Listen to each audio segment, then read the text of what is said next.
Salut à tous, ici le Baron of Mourk. Alors, vous avez tous cru que j'avais oublié, hein?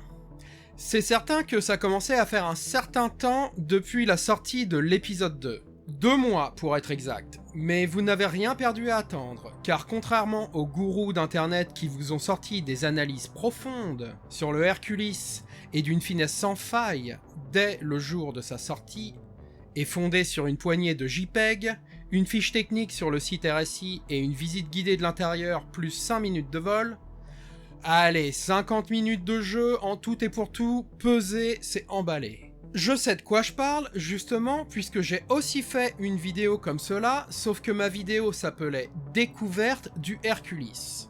Parce que ça n'était rien d'autre qu'une découverte, et à l'époque, des allégations faites au pif.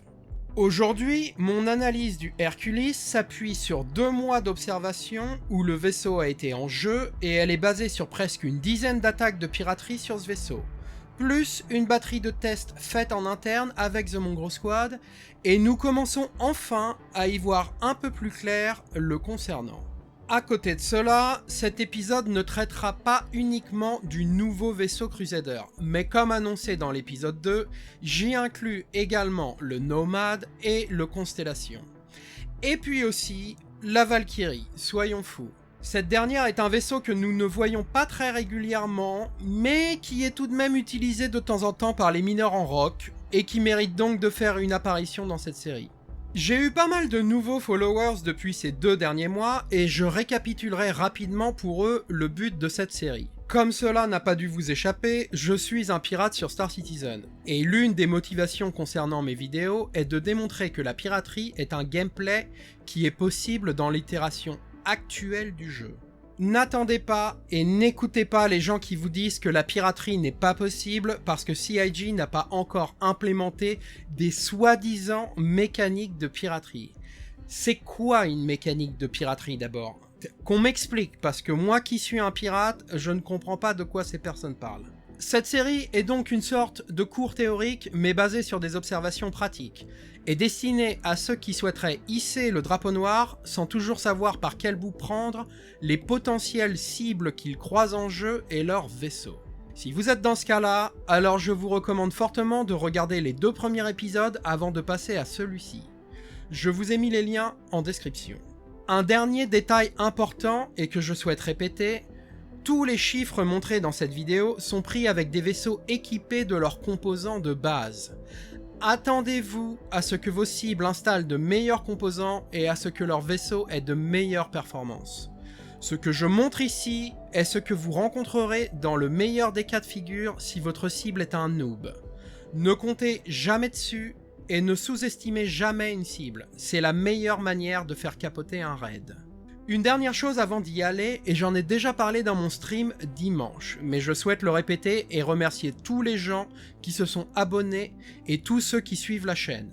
On a dépassé les 100 premiers abonnés, les 100 plus durs selon certains, et les stats pour chacune de mes nouvelles vidéos sont au beau fixe. Donc, un grand merci à vous tous, et sur ce, on est parti.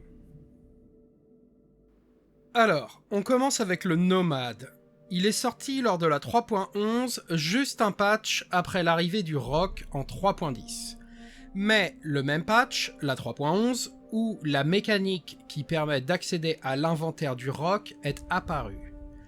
Les caisses de gemmes pouvaient être créées et donc le rock devenait la cible principale des pirates en groupe et surtout des pirates en solo. Le Nomad peut être utilisé pour transporter un peu de cargo à la manière du Cutlass, mais il n'attirera généralement pas les pirates qui préfèrent attaquer de plus grosses cibles quand il s'agit de chasser les traders. Ce qui nous intéresse plus, c'est quand le Nomad transporte un rock. On dirait d'ailleurs que le vaisseau a été spécialement conçu pour ce rôle. Pourtant, rares sont les pilotes qui l'emportent et qui l'utilisent. Les atouts du Nomad sont d'une part sa très faible signature radar, 9500 seulement en IR, ce qui fait que même avec le radar taille 2 de votre Cutlass Blue, vous ne le détecterez qu'à seulement 7 km au radar passif, et 4,75 km si vous êtes dans un chasseur comme un Avenger Warlock.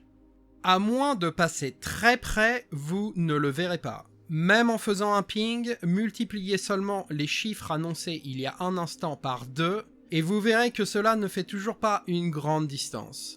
Bref, à moins de le rencontrer à l'avant-poste ou de voir ses pings lorsque le mineur est à la recherche d'un cluster, vous risquez de passer pas loin de lui mais sans jamais le trouver.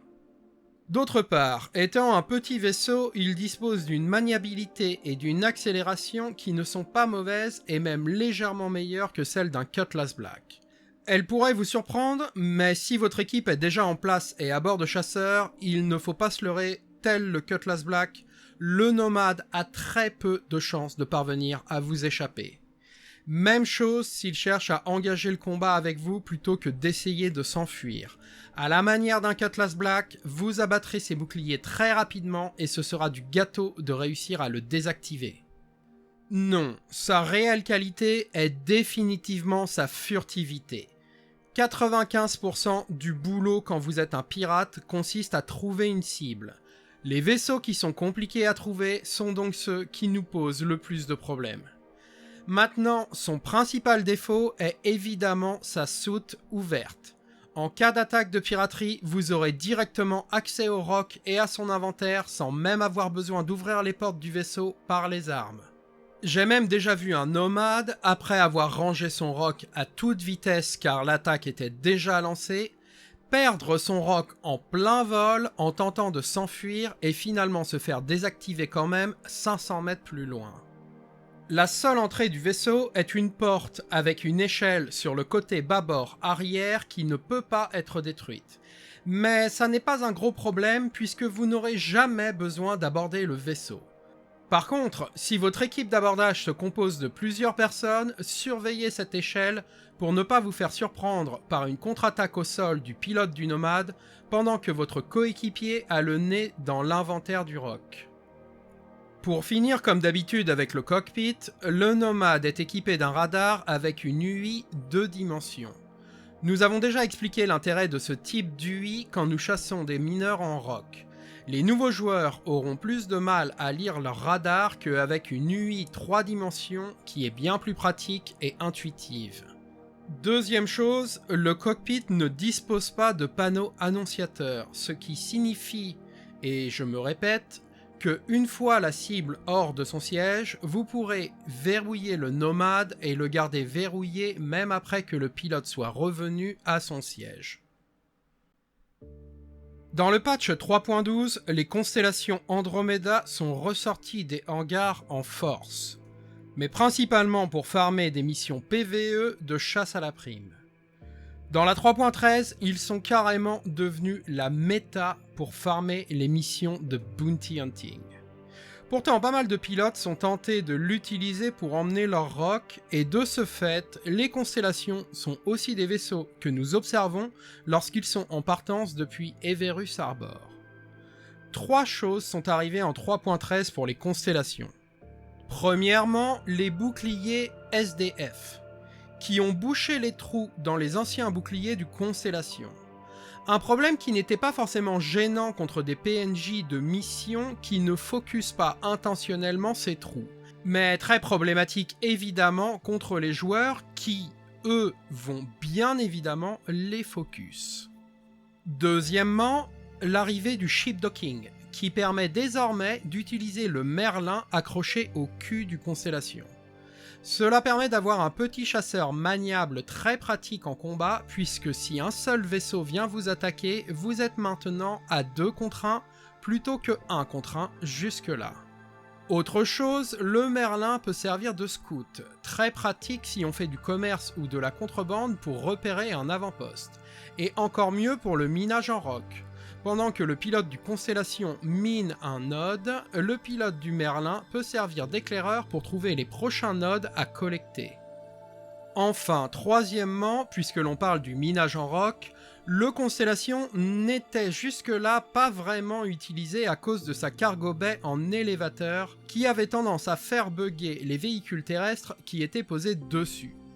Mais depuis la 3.13, les cargo bays en élévateur comme sur le Constellation ou le 600i sont devenus capables de monter un buggy sans aucun bug et sans que ce dernier ne se mette à rebondir partout. Cela est évidemment la même chose avec un roc et le Constellation est donc désormais à même de transporter le véhicule de minage. De même que le Cutlass Black, bien que légèrement plus gros, il s'agit réellement d'un vaisseau très polyvalent et designé pour le multijoueur en équipage. Au combat, il est lent et accélère lentement, mais c'est normal étant donné sa taille.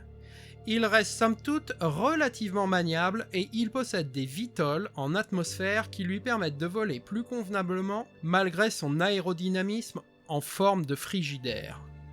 Il est capable de tanker comme un freelancer avec 2 boucliers de taille 2.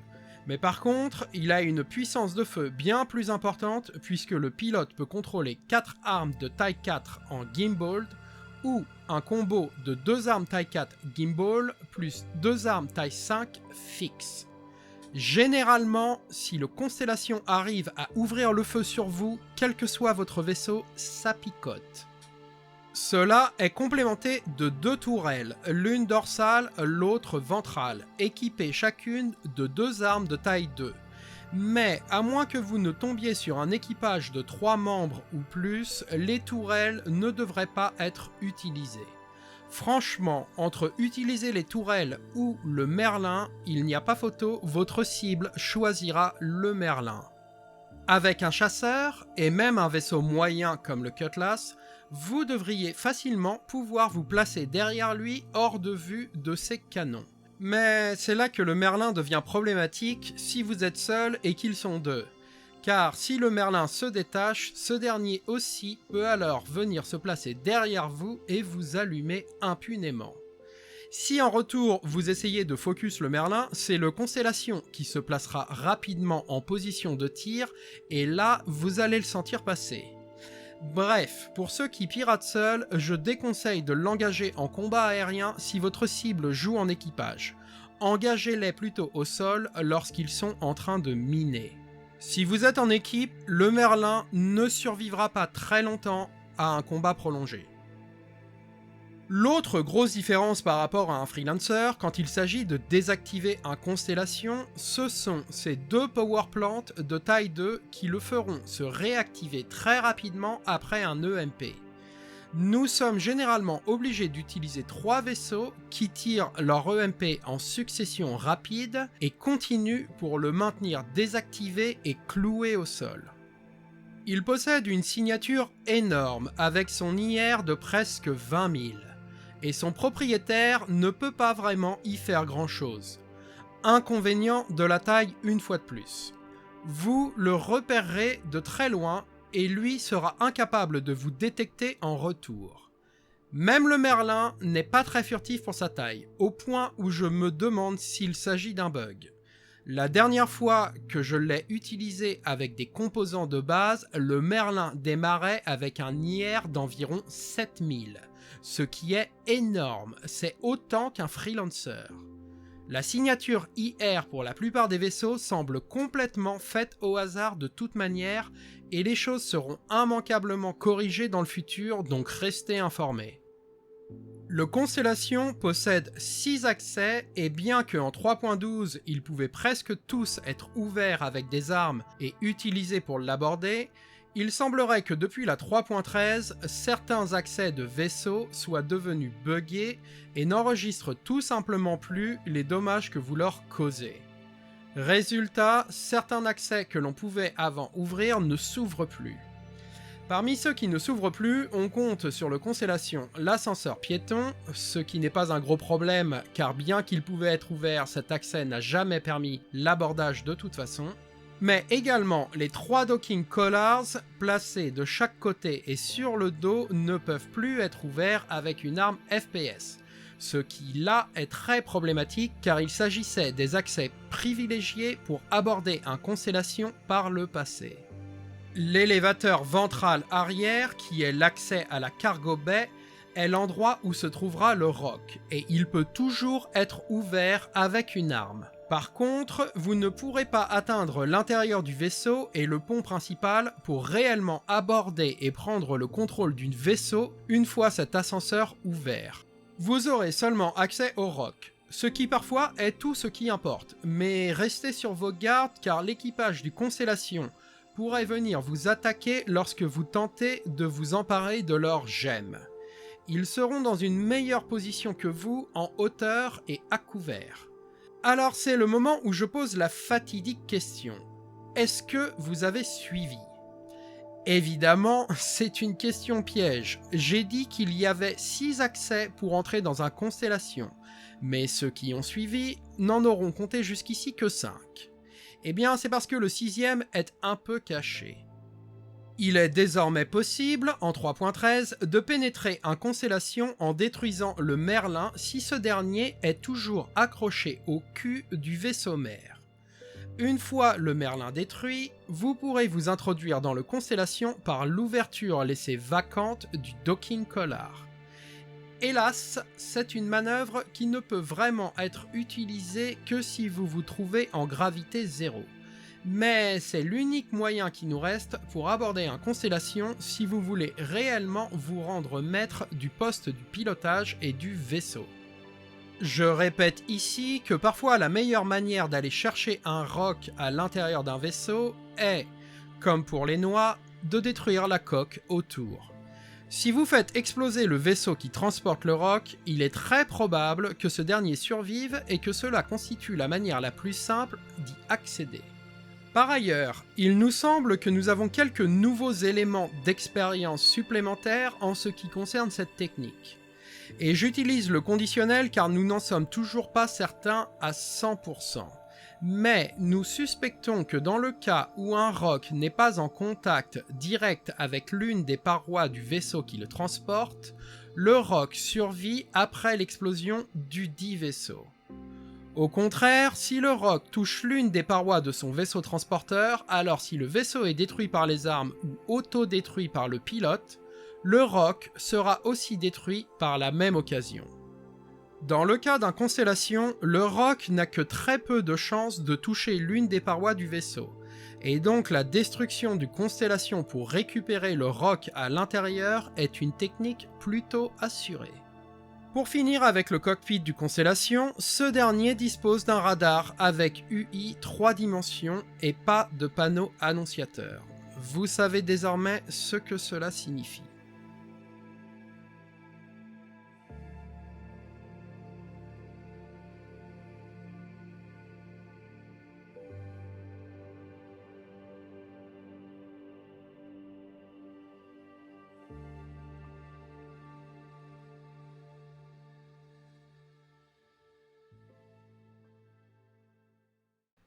La Valkyrie est un dropship censé déposer des troupes et un petit véhicule au plus près des combats. C'est un vaisseau que nous utilisons régulièrement pour transporter notre équipe d'abordage, plus un rover ou des cyclones lors d'attaques au sol, car il est particulièrement bien adapté pour ce job. Mais c'est également un vaisseau utilisé par certains mineurs en roc. Le hangar pouvant accueillir un véhicule sur la Valkyrie est particulièrement large, et comme sur le Freelancer Max, il est possible d'y mettre 2 voire 3 rocs en même temps. Il est donc possible que vous rencontriez des mineurs jouant à 2 voire 3 et qui ont choisi d'emmener avec eux une seule Valkyrie. Cela restera tout de même très rare, la plupart des mineurs jouent en solo, mais certains prendront une Valkyrie quoi qu'il en soit. La Valkyrie est un vaisseau qui n'est pas vraiment furtif et que vous repérerez d'assez loin même si elle a déjà quitté l'avant-poste à votre arrivée. Pourquoi certains mineurs aiment la prendre tout de même ? En ce qui me concerne, cela reste un mystère. Mais j'imagine qu'à la manière des mineurs en Mercury Star Runner, il compte avant tout sur ses larges boucliers, sa maniabilité correcte et ses puissantes accélérations. En effet, ce vaisseau est capable de booster pendant de longues périodes et nous avons déjà été surpris par la vitesse à laquelle une Valkyrie était capable de s'échapper. Mais comme d'habitude avec ce genre de vaisseau, voire en référence le Mercury dans l'épisode 2, il s'agit simplement d'être prévenu et vous ne serez pas berné 2 fois. Attaquez alors que le pilote se trouve hors du siège et désactivez le vaisseau très agressivement. Une fois de plus, avec ce genre de vaisseau, l'un des points faibles est que cela prend du temps au pilote pour revenir au cockpit une fois avoir garé son roc à bord. Niveau combat, la Valkyrie pourra éventuellement se défendre s'ils sont plusieurs à bord et que l'équipage s'installe autour d'elle, mais le pilote aura du mal à vous toucher s'il est seul. Dans la plupart des cas, avec seulement 2 boucliers de taille 2, et si vous utilisez des scatterguns à distorsion, le vaisseau sera sûrement désactivé avant même d'avoir eu le temps de riposter. Une fois de plus, la seule défense de la Valkyrie en cas d'attaque de pirates sera une tentative de fuite, alors le pilote de votre Cutlass Blue doit bien faire attention à ne pas se faire surprendre. Question cockpit, la Valkyrie est très bien équipée avec un radar UI 3 dimensions et un panneau annonciateur.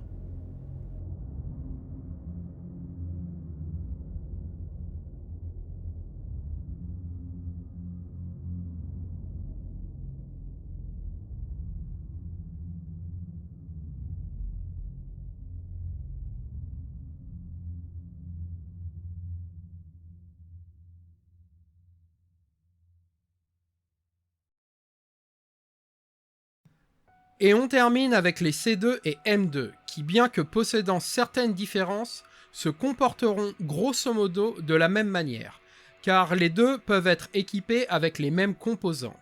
Et c'est ça qui déterminera la difficulté à maîtriser ces vaisseaux en cas de raid.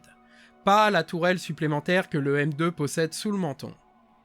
J'ai dit au début que j'utilisais dans mes chiffres des composants de base, mais que vous devriez vous attendre à ce que les composants de vos cibles aient été upgradés. C'est encore plus vrai dans le cas de vaisseaux comme le C2, M2 ou encore le Karak, dont nous parlions déjà dans l'épisode 2. Les composants qui sont installés sur ces vaisseaux peuvent réellement changer la donne et l'issue d'un raid. Toujours considérer avant le départ de l'attaque que les composants ont été upgradés et choisir sa composition en conséquence. Le C2M2, à la différence du Mercury, ne peut pas compter sur la vitesse pure pour échapper à ses poursuivants. Il compte donc sur la résistance de ses boucliers et sa maniabilité. Ce que j'ai déjà dit aussi, c'est que si vous êtes capable de piéger un vaisseau dans une bulle de dampener ou un snare, quelle que soit la résistance de ces boucliers, si vous venez avec la puissance de feu suffisante, ils finiront éventuellement par être détruits et vous pourrez désactiver la cible.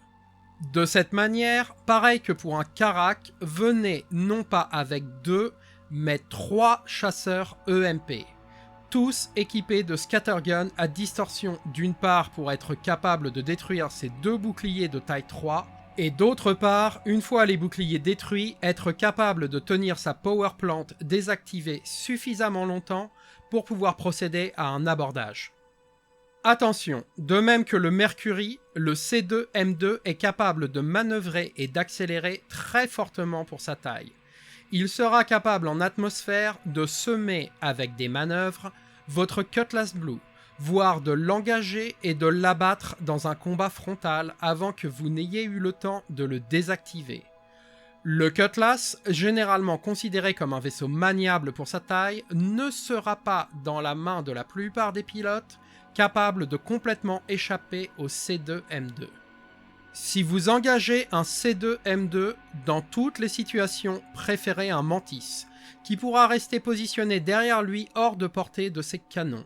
Si vous êtes suffisamment loin d'un avant-poste ou carrément dans l'espace, utiliser un snare avec un rayon d'effet de 20 km simplifiera franchement la vie de votre QED. Il pourra se tenir bien plus loin du C2M2 tout en continuant à l'empêcher de faire un bon quantum. Pareil pour vos chasseurs EMP, qui eux n'auront pas d'autre choix que d'être au corps à corps. Vous voulez rester derrière le C2M2 et tenter d'abattre son bouclier arrière. Une fois que cela sera fait, tirez un EMP et le reste des boucliers devrait tomber. Et le C2M2 sera tout nu et prêt à être désactivé. Mais évidemment, cela est plus facile à dire qu'à faire, et cela reviendra réellement à vos talents de pilote et aux talents de votre cible. Si elle commence un combat tournoyant avec vous, éventuellement vous serez capable de détruire l'un de ces cadrans de bouclier. Mais cela vous prendra du temps et il est possible que vous perdiez quelques vaisseaux durant le combat. Au contraire, si la cible choisit de partir à pleine vitesse en ligne droite, et cela semble l'une des tactiques favorites de nombreux pilotes de C2M2 actuellement, alors il sera plus facile d'avoir une solution de tir sur le cadran arrière de ces boucliers. Mais dans ce cas-là, vous aurez à lutter contre la D5 qui fait que la position du vaisseau considérée par le serveur et ce que vous voyez sur votre écran ne sera pas exactement la même chose. Désactiver les deux boucliers de taille 3 dans cette situation peut aussi être un casse-tête, car vous aurez peut-être l'impression sur votre écran de viser parfaitement la cible, mais par rapport aux positions qui seront considérées par le serveur, vous tirez à côté et les boucliers ne prendront jamais de dommages. Consultez vos MFD pour savoir si vos tirs font mouche. Si éventuellement vous parvenez à faire tomber tous les cadrans de bouclier du C2M2, alors un seul EMP à portée désactivera le vaisseau. Dans ce cas, de nouveau le composant installé par le pilote changera la donne. Pendant nos tests à l'époque du PTU, sur un C2 avec une powerplant de base, nous avons vu un seul EMP de Warlock tiré à courte portée, capable de le désactiver pendant plus de 5 minutes. On a même pensé qu'il s'agissait d'un bug.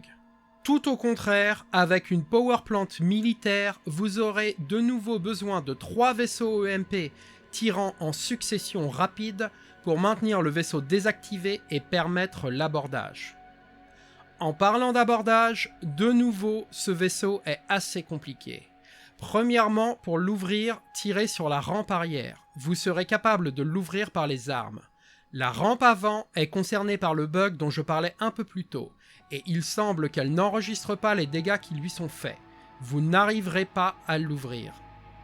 Une fois à l'intérieur, passer de la soute au pont supérieur où se trouve le cockpit peut être très dangereux si les occupants vous attendent. Le C2M2 possède un ascenseur et une échelle pour passer d'un pont à un autre, mais les deux peuvent très facilement être défendus même par une personne seule. La meilleure tactique parfois, d'autant plus si votre cible est un mineur en roc, est de s'occuper de récupérer les gemmes dans le roc placé dans la soute sans jamais chercher à monter au pont supérieur, et empêcher les occupants du vaisseau à redescendre pour venir défendre leurs gemmes en couvrant l'ascenseur et l'échelle exactement de la même manière. Le point noir avec cette tactique est qu'elle vous met à la merci d'une explosion du vaisseau en cas de pilote suicidaire qui active l'autodestruction, donc soyez rapide. Le mieux reste de prendre le pont supérieur d'assaut si le pilote est toujours dans le siège ou que vous disposez d'une importante équipe d'abordage.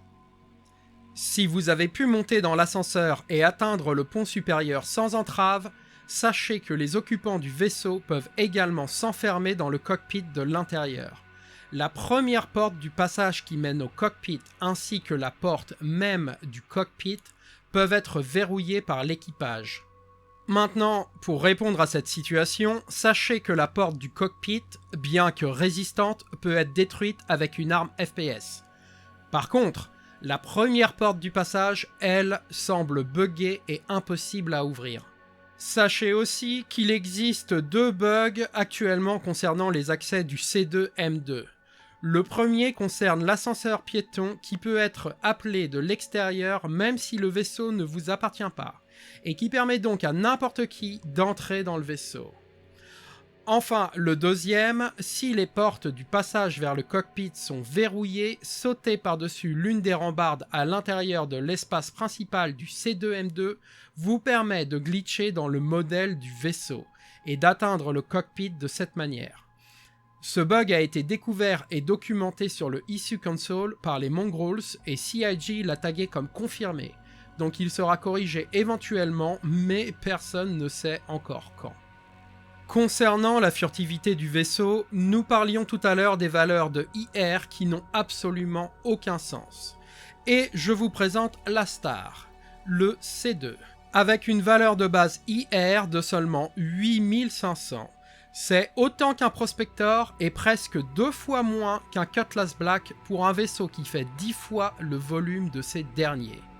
Je vous présente le meilleur vaisseau furtif de piraterie proposé par CIG si vous voulez ramener votre équipe d'abordage et les larguer sur la cible à bord de 2 ou 3 tanks sans que personne jamais ne vous détecte. Il est même probable que la cible détecte les tanks avant qu'elle ne détecte le C2. Du délire pur et dur. Parce que, en effet, la signature EM est peut-être énorme, mais si la cible désactive ses armes et boucliers, alors apportez de bons yeux avec vous pour scruter, parce que vous aurez plus de chances de retrouver le C2 en contact visuel que grâce à sa signature IR. 8500, c'est 1000 de moins que le Nomade dont nous parlions au début de cette vidéo et dont nous vantions le potentiel furtif. Bref, no comments. Le mec qui a entré ses valeurs dans le moteur du jeu était manifestement encore bourré de la veille. Pour finir, comme d'habitude par le cockpit, le C2 dispose d'un radar UI 3 dimensions disposé bien dans le champ de vision du pilote. Et il a également un panneau annonciateur, donc faites attention de ne pas le garder verrouillé quand le pilote revient dans le siège.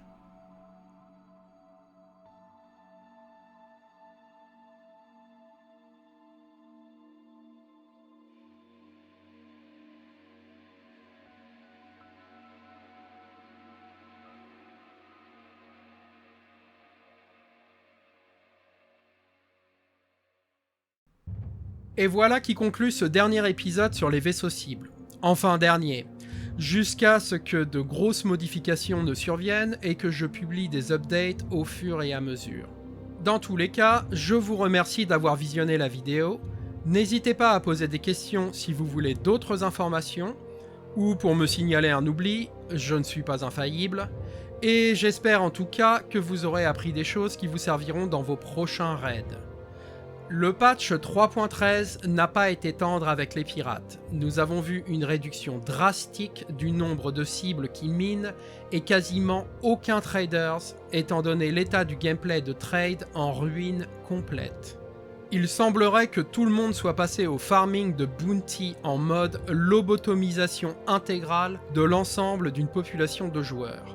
Donc espérons seulement que la 3.14 rapportera un peu plus de variété pour les gameplays dans lesquels s'engage la communauté. Bref, pirates de tout horizon, ne perdez pas la flamme, même en période difficile. Nous verrons des jours meilleurs, et rappelez-vous que tout ce qui ne nous tue pas nous rend plus forts. Bonne chasse, et à bientôt. Ciao.